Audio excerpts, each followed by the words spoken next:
Fighting Blindness Canada's Viewpoint Education Series shares the latest in vision research, provides opportunities for you to ask your questions, and connect with other people who are living with a blinding eye disease. The session you're about to watch is a recording. To learn more about the research we fund and upcoming programs and events, please visit our website at fightingblindness.ca. Viewpoint is proudly presented by our Platinum partner Bayer and supported by our Gold partner Roche and Silver partners AbbVie, Astellas, Beacon Therapeutics, Johnson Johnson and SpecSavers. Thank you for watching. We hope you enjoy this session and share your thoughts with us in the comment section below. Welcome everyone, and thank you for joining us for this special year-end edition of Viewpoint. My name is Morgan Ineson, and I'm the Senior Manager of Education at Fighting Blindness Canada. I'm so glad that you've joined us today. I want to extend a heartfelt thank you to our 2025 partners who make Viewpoint possible.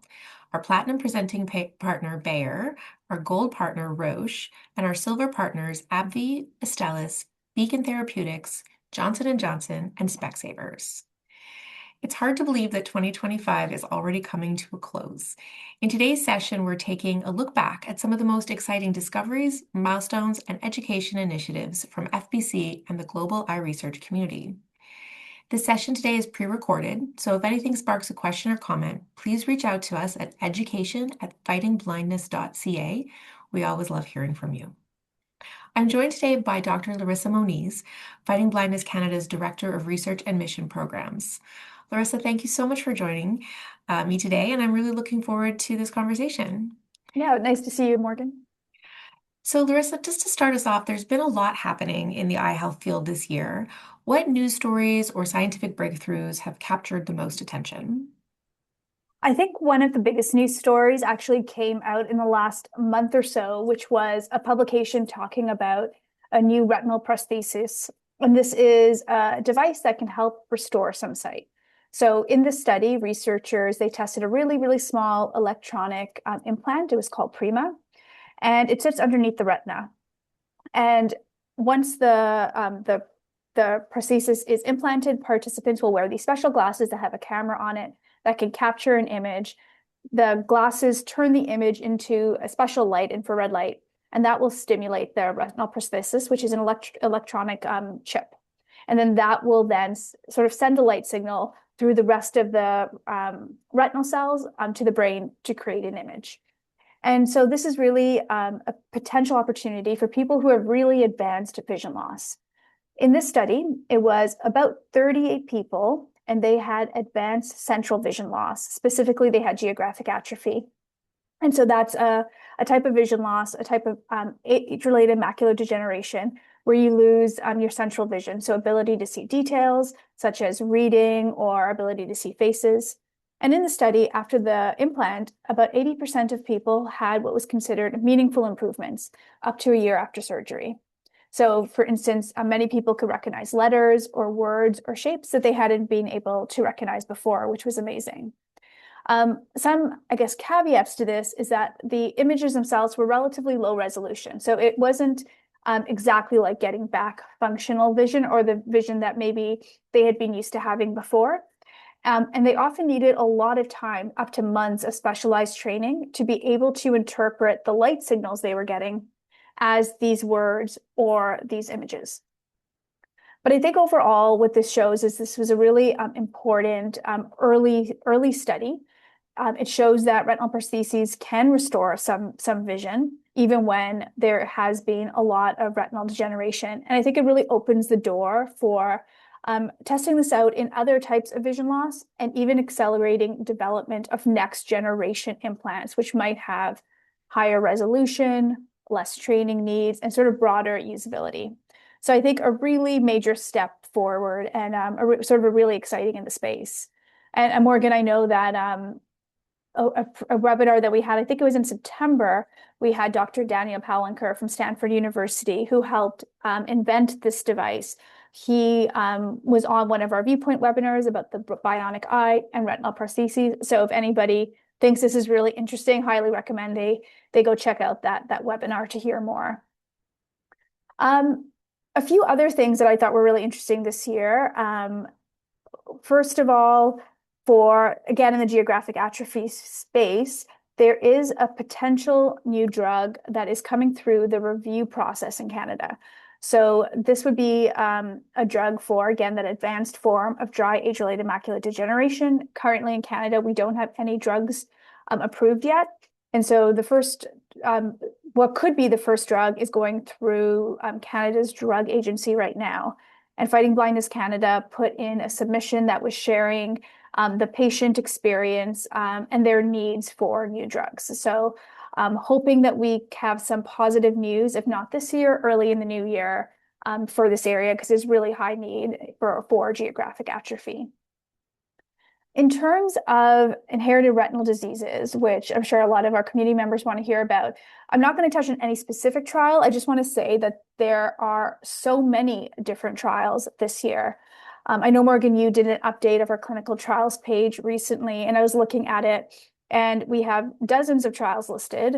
They span, I think I counted correctly, over 22 different genes, over 9 different conditions. And I think what's sort of equally exciting is that there are many more trials in place that are gene agnostic, meaning they could be for many people with different types of inherited retinal diseases, or even everyone who has inherited retinal disease. It doesn't really matter what gene you have.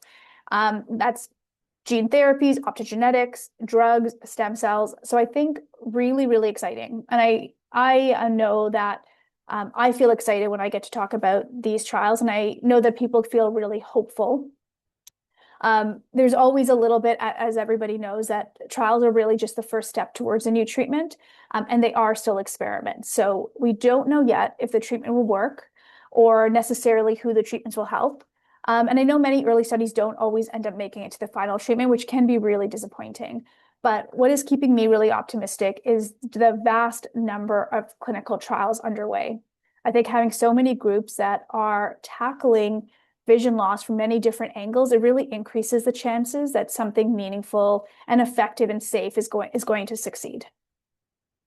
So, Morgan, I know that education and community engagement are also really core to Fighting Blindness Canada's mission. And there was a really exciting sort of number of things that happened in the education programming this year. I was wondering if you could tell us some of your specific highlights from 2025. Absolutely. 2025 was a really exciting year for our education and community programming. Our sort of signature program is our Viewpoint Education Series, which people, have been coming to for many years and can really expect to be connected with expert information and other resources in the community. And so this year we really expanded sort of that Viewpoint umbrella with a couple of new projects underneath it. And I think the first one that I want to talk about was called Coffee Connections, which we designed specifically this year for people who are living with age-related macular degeneration and their families.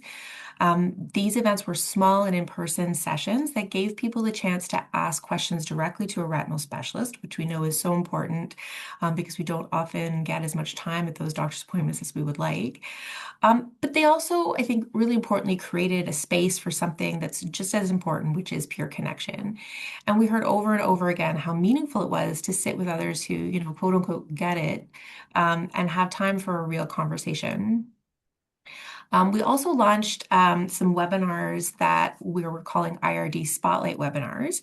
And these sessions gave people living with inherited retinal diseases the opportunity to hear the latest research updates that were tailored to their specific conditions. So we covered, let's see if I can remember, Stargardt disease, X-linked retinoschisis, X-linked RP, choroideremia, as well as Usher and Bardet-Biedl syndrome just recently. So they got to hear really from the docs about their conditions, but then afterwards, participants were also able to join online breakout rooms to connect with other people who had similar experiences. And I think that this combination of research and community support has been really powerful. And of course, just a few weeks ago, we held our Toronto Speaker Symposium, which we had over 150 people in the room. We were so thrilled to have Dr. David Gam join us. in Toronto, and he shared his groundbreaking work in stem cell-based therapies for retinal disease. And we also had a panel discussion on what it actually takes to move discoveries from the lab into clinical trials, and a conversation that was really centered around hope and what's possible in the years ahead, similar to what you were talking about, Larissa. It was a very exciting and energizing day, and for anyone who missed it, it was recorded, and those sessions are available on our website as well. So overall, it was really for me about deepening connections this year, continuing to be that trusted source of information, and creating space where people can learn, but also ask questions and feel really supported. So Larissa, I want to talk a bit more about research. I know supporting vision research is central to what we do at FBC. Can you share some highlights from FBC's research programming this past year? Yeah, absolutely. I think one of the sort of personal highlights for me was that we developed a new research strategy. And so this is something we've been wanting to do for a while, and it was core to our strategic plan. And it really helps define how we're going to accelerate progress in vision science. In order to do this, we consulted with community members, we consulted with researchers, and ultimately the research strategy really confirms our commitment to, first and foremost, research excellence, but also trying to put community needs at the center of our research funding, so that we ensure that the research we fund really reflects what matters most to people who are affected by an eye disease. And so to do this, we're going to, of course, focus on high impact projects. We're going to be focused, though, on supporting emerging scientists so that we can continue to build capacity within Canada, within the vision research space. And we're also going to be fostering more national collaboration and information sharing in order to really speed up discovery. So we want to increase the chance that breakthroughs translate into real change for our community members. And while we're developing the strategy and thinking about our program, we really know that research is very stepwise. It can often take years for a research discovery to really impact a patient's lives. And so I think when we think about other ways that we see impact, I think what is really meaningful is when you sort of see it in real time, the impact of research investment, and that doesn't always happen. So I think a wonderful example of this is a project that Fighting Blindness Canada has been funding for the past number of years. It was work by Dr. David Gam and Dr. William Beltran. I know you mentioned Dr. Gam being at our Viewpoint session earlier this month. And the project we were funding was to develop a stem cell-based photoreceptor replacement therapy for advanced retinal degeneration. And that includes diseases like retinitis pigmentosa. And so I think what was super exciting is that the research was licensed by Blue Rock Therapeutics, which is a subsidiary of Bayer. The clinical trial launched sort of end of last year, early this year, but this year, one of the milestones was that they actually dosed the first patient. And I know they've dosed multiple patients now within this phase 1/2 clinical trial. And this is the first clinical trial testing stem cell replacement therapy for photoreceptors. So this really is a major milestone, not only for individuals with retinitis pigmentosa or advanced retinal degeneration, but really for the entire field. And I would say like a third highlight for me, and it always is a highlight for me, is when we get to award new grants. So having competitions, seeing what fantastic applications come in, and then being able to fund the best of the best. And so this year we funded 2 new Clinician Scientist Emerging Leader Awards, and I was really lucky to have the opportunity to sit down with the awardees. Yeah, I always love when we talk about these awardees. I think it goes back to what you were saying about building capacity. They're usually, near the beginning of their career, and they bring such enthusiasm and passion to their work. And it's really fantastic to hear from sort of the next generation of vision researchers.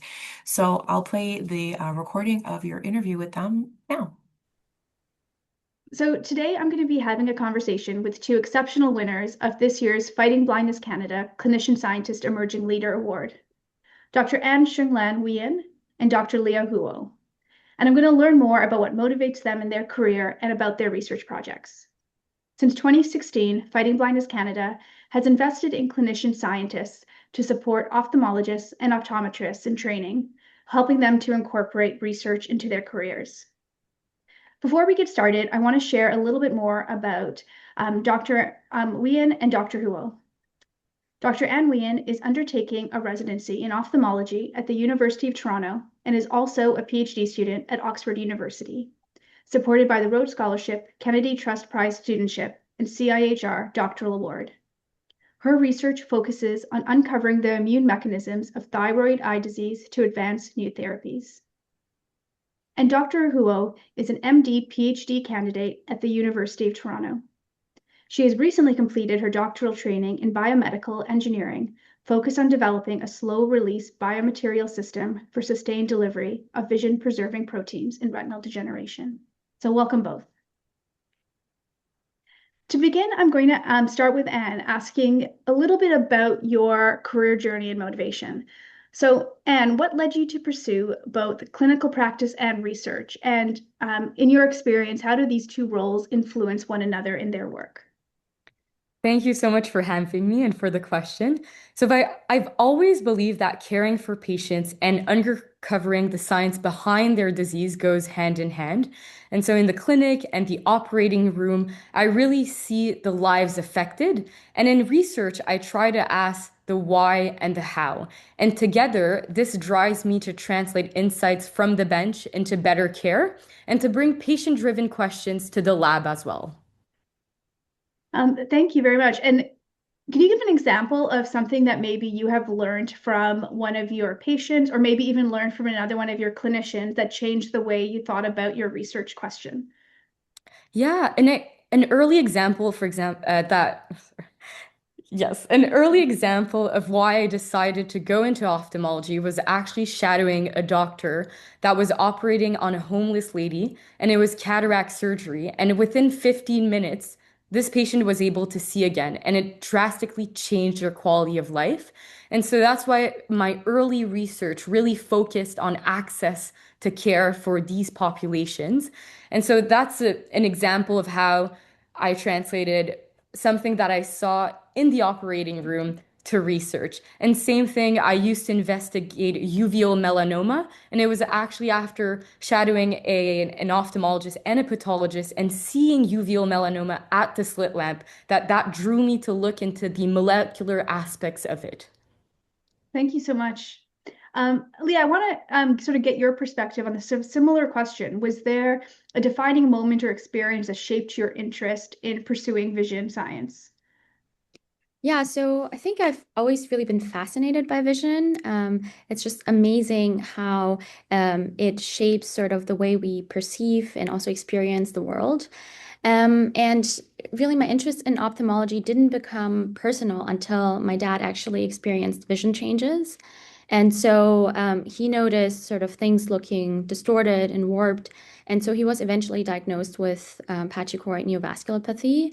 And seeing him sort of receive bi-monthly anti-VEGF injections and seeing sort of the discomfort, the time off work, and also just the uncertainty of not even knowing whether or not this would help slow his vision loss was really it really impacted our family.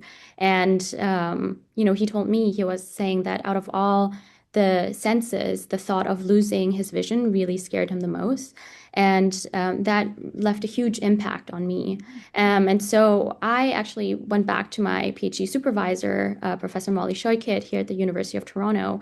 And she's the leading expert in polymer science and also drug delivery. And we tried to come up with a way in which I could dedicate my PhD to ophthalmology. And what we came up with is sort of engineering a slow-release drug delivery system that is able to sort of reduce the need for repeated eye injections that my dad, for example, had to go through.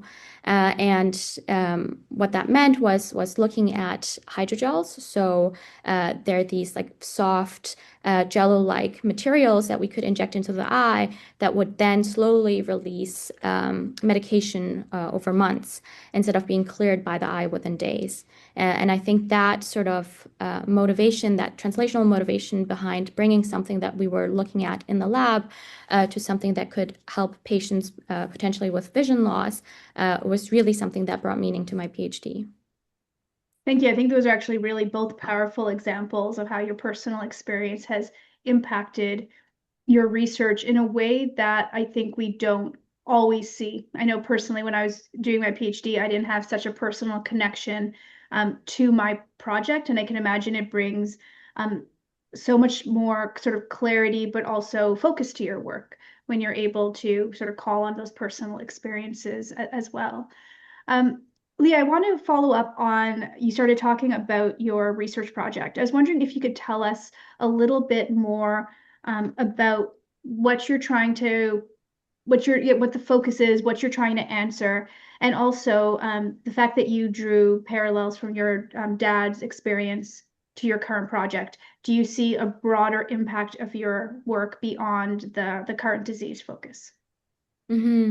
So my research really focuses on studying the effects of slow release cone protective factors in something called human retinal organoids, or sort of these retinas in a dish. This is really to try and better understand how we can preserve vision across diverse genetic causes of retinitis pigmentosa, which is the leading cause of inherited blindness. And during my PhD, as I've mentioned, I've developed and tested a biomaterials-based slow release system that can prolong the release of protein therapeutics through the retina. And we've shown that this has actually been able to improve photoreceptor survival in animal models of disease. So now I'm combining that work with these sort of models of the human retina to understand how long-term exposure to these therapeutic factors can actually influence photoreceptor metabolism, maturation, survival, and degeneration.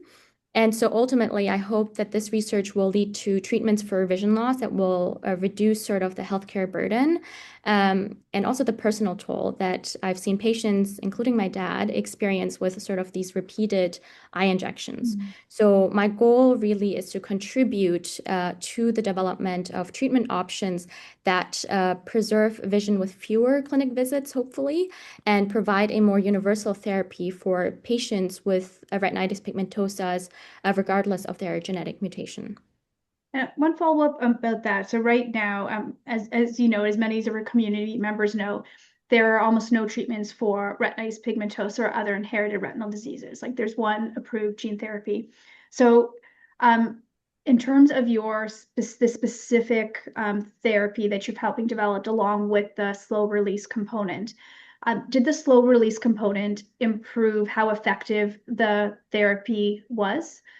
Or was it a bit more of a proof of principle that you could have a slow release component to this therapy? Yeah, so for sure. So our control conditions were a bolus injection of that cone protective factor that I just mentioned. And in comparison to that, our slow release formulation was able to increase residency time, in the eye by roughly more than 4 times. And so that would mean that without our sort of slow release formulation, the bolus drug itself would be cleared in the eye within days to a week, whereas with our hydrogel drug formulation, this would be extended up until a month is what we've tested. And even looking at cone survival and function, we've been able to see really nice improvement in survival at 4 weeks post-injection in both a mouse model and a rat model of retinitis pigmentosa. And I've also done studies on retinal organoids that come from diseased patients, and these also demonstrate that with this prolonged release, rather than just a single treatment of the protein in the culture media, that we're able to see benefits in terms of markers for cone survival, and that's been kind of encouraging to see. Thank you. Yeah, it makes a lot of sense that you can make a drug more effective if the drug is going to be in the area for longer. So yeah, really improving hopefully the chance of it being effective. And I'm going to turn to you now to ask a similar question. I was wondering if you could tell me about the sort of unanswered questions that your research is trying to tackle. Yeah, so my research is focused on thyroid eye disease, and actually it stems from the fact that Graves' disease is one of the most common autoimmune diseases that we know of in the top 10. And up to half of these patients develop thyroid eye disease, which is very disabling. We see it in the clinic. So the patients can have like disfigurement, eye pain, restricted eye movement, double vision. It really affects their quality of life. And we're talking about patients in the working age. And unfortunately, we don't know which patients with Graves' disease will develop thyroid eye disease and which patients with thyroid eye disease are going to lose vision. Because a small percentage of of people with thyroid eye disease develop what we call dysthyroid optic neuropathy. So compression on the nerve, inflammation that essentially leads to optic nerve damage and blindness. And unfortunately, we don't have anything to prevent it. We can only act on it when we see that the patients are having signs of dysthyroid optic neuropathy. So my work is focused more on human patient samples, where we essentially take the orbital fat, orbital tissue samples from the patients that undergo decompression surgery, and we analyze them at a molecular level. In addition to that, we're trying to see if we can detect the disease earlier, like I said. So predictive modeling, seeing which patients are developing what and at what time, because this disease can span years and months, and there's no firm indicator about it. There's no magical lab test that we can see. So that's why we're also taking blood samples from patients with thyroid eye disease, patients with dysthyroid optic neuropathy as well, and those with Graves' disease, and also healthy controls to see if we can detect something in the periphery that would be linked with the progression of the disease at the eye level. And we also have the patients on different therapies. So corticosteroids is the main one, mainstay for active disease. And there's also some patients on rituximab and other biologics. And so we're seeing if we see these changes in the blood and also in the orbital sample. So essentially we're looking at the single cell level, and we're going to incorporate spatial transcriptomics as well to map the immune pathways involved, with the ultimate goal of developing a predictive model and also new and better therapies for patients with thyroid eye disease. Okay, so that's quite holistic. So trying to diagnose earlier, but then also identify better treatment pathways for patients. Exactly. Yeah. And just because you've touched on sort of bioinformatics and modeling and things like that, we get this question a lot right now from our community. It's like a hot topic about AI. Is that any part of your work, using AI in this modeling, or is it just another name for what you're always doing? I guess it's a helpful tool in what we've been doing. So for example, there's one part of this is the bench work where we're doing, the pipetting, the processing of the samples, and then the other part is the analysis of the data and using computational tools, coding online, and obviously AI helps us accelerate the whole process. But we're also curious, this is another aspect of the project, of seeing the imaging associated with our patients with thyroid eye disease, Graves' disease. So AI could play a role in detecting small changes that could otherwise be more difficult to see. But overall, I think it's more a tool that's helping what we're already doing. Okay, thank you. I think both of you have described research that is going to be extremely meaningful for so many members of our community. And I think this, to me, it really exemplifies why these awards are so important. So, Anne, I wanted to ask you if you could describe how Fighting Blindness Canada's support, or how this award is going to help you at this early stage of your career. Yeah, I am again very grateful to be a recipient of the Fighting Blindness Canada Award, and it actually gives me the freedom and the flexibility to build something that I didn't envision when I first started my PhD at Oxford. So essentially, this is a multidisciplinary international collaboration where I have my roots in Toronto, so all of my clinical training will be done in Toronto, and I have mentors there that are collaborating with my research mentors here in Oxford, and also I have some research roots in Montreal, and hopefully we're going to expand and be a pan-Canadian collaborative effort looking into thyroid eye disease. And in addition to that, like we're working not only researchers, orbital surgeons, but also pathologists, endocrinologists, rheumatologists. So really tackling it to every angle. And this wouldn't be possible without the support that this award is giving me. Thank you. And I think that multidisciplinary is a common theme actually in both your works and also in Leah. I know you talked about engineering, your stem cell biology, and then of course the clinical component. I was gonna say thank you both. Thank you, Leah. Thank you, Anne, for sharing about your career path, about your research, and your hopes for the future. As I mentioned, Fighting Blindness Canada, we're really thrilled that we're able to support your work, and I really look forward to sharing more about your progress in the coming years, and hope to be able to have these conversations again. Thank you. Thank Thank you. you so much. Yeah, I hope everyone enjoyed that session. It was a real pleasure to meet Leah and Anne sort of online, and I'm sort of looking forward to being able to share more as their projects develop and actually as their careers develop, because I think that's part of the beauty of these early career awards, is that we really are investing not only in the next 2 to 3 years of their project, but really in their whole careers. So Morgan, sort of thinking about sort of our other stakeholders that we talk about, I was wondering if you could tell us how community members, donors, partners, how they've helped make all the things we've talked about possible this year. Yeah, it's such a good question. It's one of the joys of my role here is that I get to interact with so many people that touch the organization, including everyone that you've talked about. And really, none of the work that we do would be possible without the support of our community. It really is a shared effort. And of course, our donors play a huge role in this. Their generosity directly funds the research that you've talked about today, and it supports our educational and outreach programs as well. So every discovery that we help move forward and every space that we create for people to learn and connect is really made possible because people choose to invest in our mission. We also rely so much on our volunteers, and I love getting to work with our volunteers at all our events. There's so many ways that people can be involved. They support our programs. You work with some really fantastic docs and scientists who review grant applications. They volunteer their time to come speak at our events. Lots of people take part in our fundraising activities like Move for Sight every year. And people's time and expertise add so much depth to what we're able to offer and really make this community such a rich experience to be part of. And of course, we're just so grateful to everyone who participates in our events. So whether that's through attending our webinars, or we've had so many wonderful people with these new programs this year sharing their personal stories, joining these community sessions, those moments of connection and the lived experience that people bring to these conversations are really, in my view, what make the conversation so meaningful.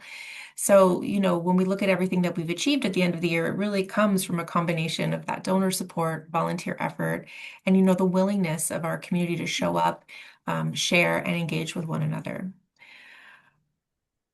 So Larissa, as we wrap up today, what has motivated you most in your work over the past year?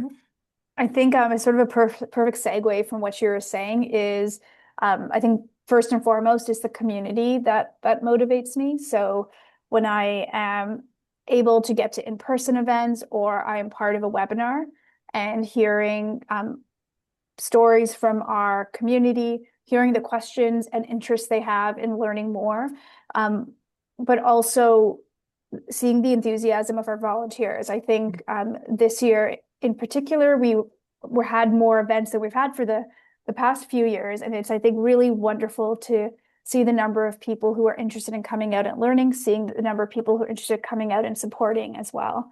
So that really is the best part of my job, hands down. Looking at it from a research lens as well, I think a lot of motivation, as I mentioned, the number of clinical trials and new discoveries is exciting all the time. And I think even more specifically, starting to see even more clinical trials coming to Canada is very exciting. So right now we have clinical trials for inherited retinal diseases at multiple sites across Canada. So not only just in like one city, but in 3 to 4 different cities. And that includes gene agnostic therapy, which is obviously useful for potentially a few actually gene agnostic therapies, which could be available to many more people. So I think that is really exciting, and it also is testament to the wonderful clinicians who are doing the work, but it's also, I think, a testament to the patient registry and people who wanted to join the registry and give that information, which makes it easier for us to help recruit clinical trials to come to Canada, because we know there are going to be patients who are interested in these new treatments. So yeah, so it's been so many things to be motivated by. And I actually want to sort of ask you the same question, Morgan. What's motivating you right now in your work? Yeah, I mean, I think very similar vein to you, and especially that last comment you made about the registry, that really strikes a chord with me, because I think, what has motivated me most always in my career is that, it's the people in the community that we work with and their generosity of like spirit and time. When someone joins one of our programs, shares a piece of their story, asks a question they've been carrying for a long time, or offers support to someone that they don't know that they've just met in one of the sessions, like those are moments that really stay with me. And our Coffee Connections this year has been so fantastic. And a little sneak peek for anyone tuning in for next year is we're going to be expanding this Coffee Connections model to be for AMD, but also for the inherited retinal disease community. And we're going to be going to more cities, which is super exciting. But we've heard over and over again in these sessions, like people say things like, I didn't know anyone else who was going through this. And then suddenly, they're exchanging tips, they're laughing, they're taking a deep breath, they're sharing information, and they're not feeling as alone and isolated anymore. Like that, those moments of connection to me are just super, super powerful. And, we're going to continue obviously with our webinars as well next year. And it's been really neat to see this expansion where we're adding on things where people can connect in breakout rooms, and hearing them say things like, oh gosh, that's the same experience that I have, or like I really needed to hear this from someone else who's living, with a similar condition to myself. So that kind of honesty is awesome. And it reminds me too that education isn't just about information. It's really about creating those sort of safe spaces where people feel understood and supported. And seeing that happen through the year has been like one of the biggest sources of inspiration and motivation for me. And I'm really looking forward to expanding it out next year and being able to have more of those conversations like in individual communities. Well, it was a good year, Morgan. It was a great Yeah, year. yeah, It's hard to believe it's almost over, I but know. we're really excited to see what 2026 is going to bring. Absolutely. So thanks so much, Larissa, for chatting with me. And I want to thank everyone out there who's tuned in. We hope that this little look back at the past year leaves you feeling as energized and optimistic as we are heading into the next year. Want to extend a huge thank you again to our partners, donors, volunteers, community members. Your support makes every one of these achievements possible. If you have any questions that we didn't get to today or would like to learn more about any of the topics that we discussed, please feel free to reach out to us anytime at education@fightingblindness.ca. We hope to connect with you at Viewpoint in the future. So as I said, there's some exciting things coming up soon. So keep an eye on that Viewpoint page in early 2026 for updates and new program announcements. Thanks again for spending your time with us, and we wish you a safe and restful end to the year. Take care.